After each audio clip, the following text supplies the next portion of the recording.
The focus over the past several weeks has been on saving lives. But as the coronavirus becomes more and more a part of our daily lives, how do we also start talking about saving livelihoods?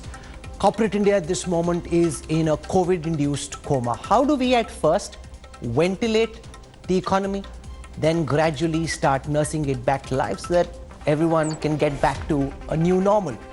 Joining us for this very important conversation is a roll call of some of the biggest names of corporate India. I want to begin by welcoming first and foremost Vikram Kirloskar, President of the Confederation of Indian Industry, Vice Chairperson of Toyota Kirloskar Motors.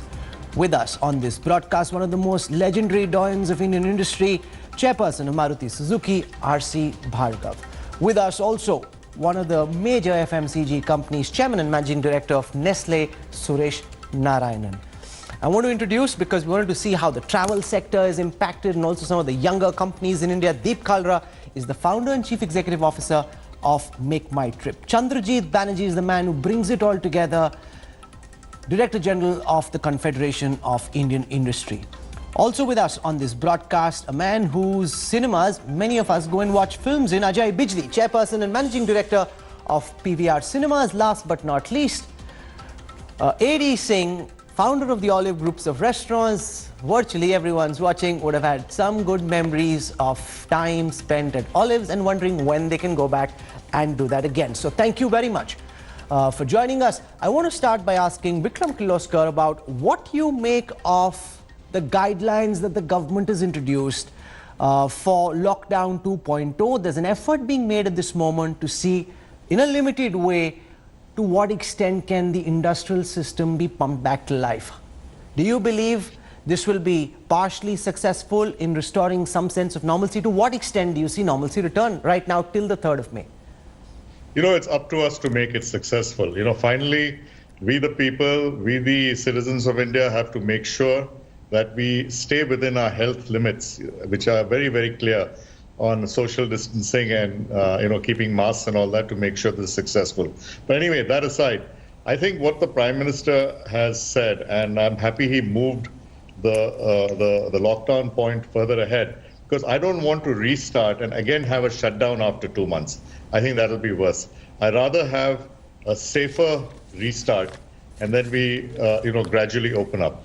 What the items that are being opened up on 20th of April in the first phase, I think are items which are relatively easy to open up and which are required to improve the quality of everyday life, perhaps including getting jobs to many of the daily wage earners, which is very important.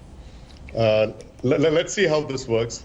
For factories or companies like mine, for the auto industry, it is still going to be very difficult, as a lot of the component makers are in the red zones.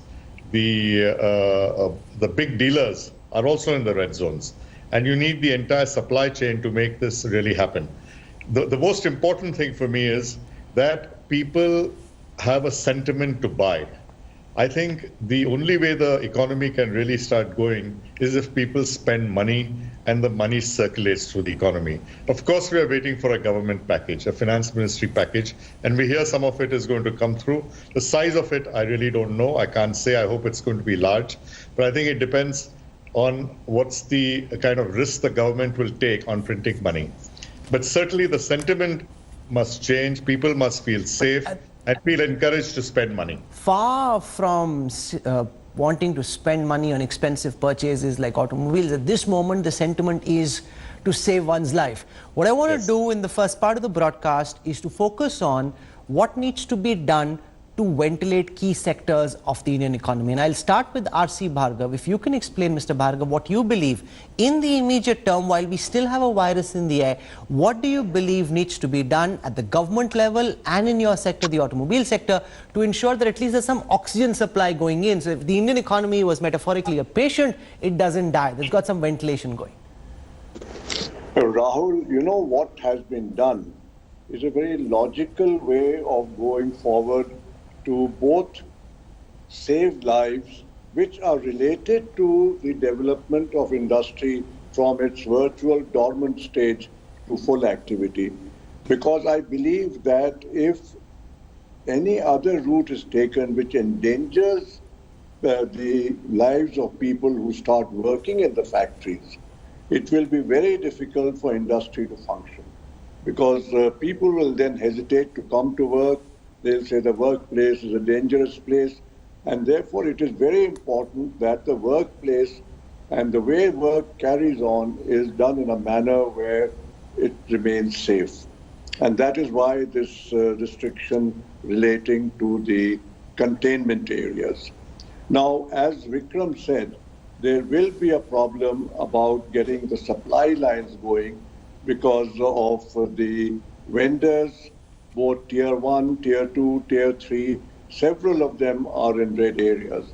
We are still studying in detail all the components which will be available, which will not be available, and to what extent, if at all, we can go ahead.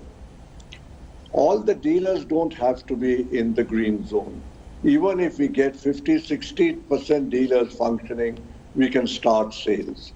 And along with that, again, as has been said, the sentiment of people has to change from being scared and staying at home and not spending money to feeling optimistic and wanting to build their lives again to normalcy. So I think all these things will happen as we go along, because I expect that these red zones will be very, very tightly monitored so that nothing gets out of them. The other zones remain better, and what is yellow will become green, what will red will become yellow and then become green. And if we continue in that manner over a period of time, I think we will come to a situation where industry can get to near normalcy. You know, our audience which is watching is in different kinds of sectors. Some are fine, they're working from home and their companies are still functioning. Some have had to shut down completely because they're in manufacturing. And then there are sectors like the FMCG sector, represented here by Suresh Narayanan, which has had some elements of its operations going. How tough have the past few weeks been? What are you making of lockdown 2.0? Does this help you go from second gear to third gear? Were you expecting more? What do you make of what the government's announced? Well, Rahul, I think it's fair to say that the crisis that we are going through is a crisis that none of us have ever experienced before. So the sudden nature of the lockdown, and also the fact that despite a government that was extremely cooperative and proactive in terms of giving the right kind of instructions to the states, we have had issues in terms of what I call transmission losses, and also what I call an interpretation quotient. So at both levels, there has been a clarity that has been increasingly given, and that clarity has culminated in the notification yesterday from the Ministry of Home Affairs coming to lockdown 2.0. Now, in addition, of course, because of the nature of the beast, there has been an enormous amount of interpretation that has also taken place at the ground level. I think I shall not dwell on it for a long time, because these are oft known.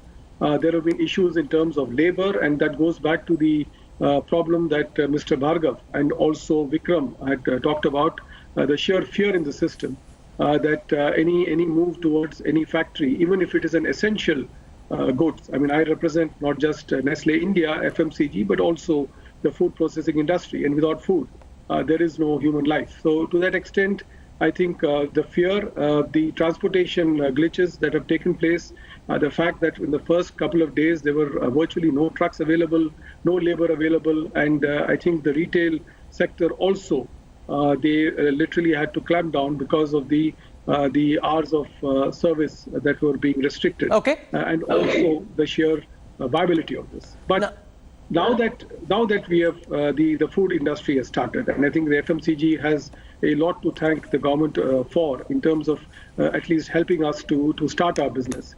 This is where I would believe that apart from seeking economic packages and various other things, there are other more competent people here, Vikram and Mr. Bhargava and others, who can dwell upon the economic nature of the contributions that we seek from the government. Okay. I think the first and so I'll get into that in just a moment. I want to go across to Chandrajit Banerjee, Director General of CII. How do you see this impact India Inc., Mr. Banerjee? Because there are several sectors and the level of disruption is very different cutting across sectors. The guidelines that have been introduced, if you were to rate this on a scale of 1 to 100, to what extent do you see economic activity go up now that the government's given its set of guidelines? So, starting from the rural side, which was a very important side, where we have seen a lot of attention being given the agriculture sector with the Rabi crops. And the associated small and medium companies around the agriculture and the rural areas, it itself is a huge percentage which does come into the fold as stage one of lockdown 2.0, so to say. So that itself is a big important area of work. The construction sector, say for instance, for the rural side itself, is again addresses a large proportion of people whose livelihood depends on it. So I would think that the guidelines which have been issued today takes care of a large extent of the employment intensive sectors, the rural sector, which is again a very employment and a very high number of people getting affected. And therefore, if we are able to really also look at the industry side, where it talks about industrial estates, which are most of the industrial estates and most of our industrial activities would be away from town, which has been mentioned in the guidelines, and which we will start in the safer zones. So I see a huge chunk of industries, especially the small and the medium companies, who would be able to start their work post 20th, okay. And also even in fact the large companies, many of the food processing sector. So for instance, besides the other sectors which I'm not repeating, which you mentioned at the beginning of the show. So I see a large population of the economic activity getting within the 2.0 lockdown, and which will help. While some sectors will come back to life, there are others like the travel and tourism sector, represented here by Deep Kalra of Make My Trip, which are completely at a standstill. How tough, Deep, have the past few weeks been? How are you strategizing the current situation? What do you hope to do? Because the road to recovery could be long, slow and painful. Absolutely right, Rahul. I think the travel and tourism industry, unfortunately, is the first one to get impacted when a pandemic of this sort takes place, and the last to recover. I think it takes a lot for people to have the confidence to board planes again, to get into hotels again, and to get into buses and trains. And that's the reality of life. So I think we have had some experiences similar to this, but in a much milder form when it was the SARS epidemic in 2003. A little far away from us, but we had a lot of people traveling over the east from the US coming to India at that point of time. And I think the only way we get out of this is to actually have what I'd like to call a smart lockdown release, which is perhaps what the government is also attempting to do, which is what can we release, what can we let go, and where, the economy, where it's hurting the most, how can we give the necessary impetus? I think for the travel and tourism industry, it's going to take long. The road is going to be hard, but I think corporate travel, both large corporates as well as SME, will be the first to spring back because they need to travel. Not really, Deep, because the reality is there are a lot of people. I was speaking to Dr. Pawan Goenka at Mahindra & Mahindra. He says, hey, one of the things we figured during this lockdown is a lot of the meetings that we were doing in conferences aren't really required. We can do them in Zoom, we can do them on Hangout. We don't need to meet face to face. So that could impact a lot of corporate travel even going forward. Absolutely. And I don't think anyone is wrong in saying that. I'm actually the biggest proponent of that. I think commercial real estate might change forever after this. But the reality is a lot of people in sales jobs, representatives, trade people, they have to go and make the round. So I think that will come back first. Leisure travel is definitely going to take longer. I think the first thing to come back is going to be driving holidays. While people are dying to get out of their home, I think they'll probably want to be in the comfort and security of their own cars, drive a little longer, and get into homestays, possibly get into resort hotels where they can have the confidence that I'm as secure. However, the point I really want to make out here is that while we take all the norms for social distancing, we wear masks, and we can learn a lot from the economies that have sprung back pretty well and are going about their normal life, albeit with a fair degree of inconvenience, but they're going about it. I think we've got to leverage technology. The government's come out with a brilliant app, which is the Arogya Setu app, and we've been privileged to work on that app as a company, and I'm personally involved in it as an advisor.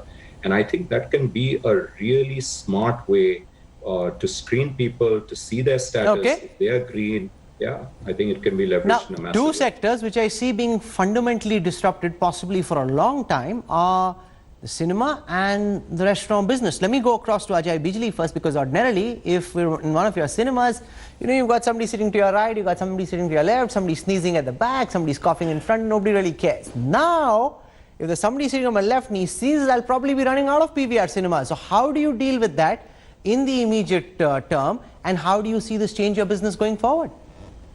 Well, there's no question about the fact that we are confined spaces and we are very vulnerable to what's going on just now. We were the first ones to have been asked to close down, and there's no question in my mind that we'll be the last ones to have been asked to open, because we are confined spaces. At the same time, we are benchmarking ourselves with a lot of cinema companies all over the world. And, once the dust settles, essential things have to definitely come up first. But after some time, I think human beings are hardwired to go out and entertain themselves, and we'll be taking all precautions possible. There's a lot of stuff which is going on of how cinemas will operate post this massive pandemic, where there's a fear factor of the consumers. Even the film industry has to release new movies. I think our occupancies are going to be low. As Deep said, even we are going to take a long time to bounce back. But I think there are measures like seats. We will be like distancing some rows, or maybe distance between seats. The box office and all will be all automated. QR codes will be given.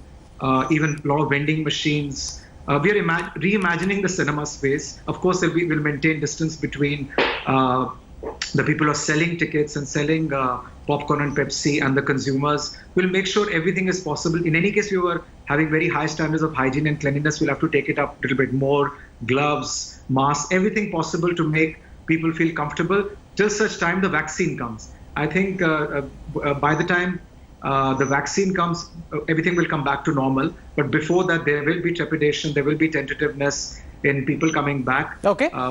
But I think that leisure industry, cinema industry is something that is something that I could see will be in the firing line.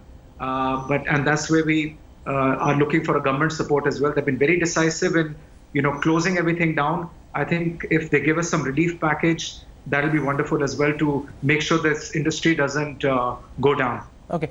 AD Singh, now what's allowed, and I want you to speak not just for Olives but also for the entire restaurant business.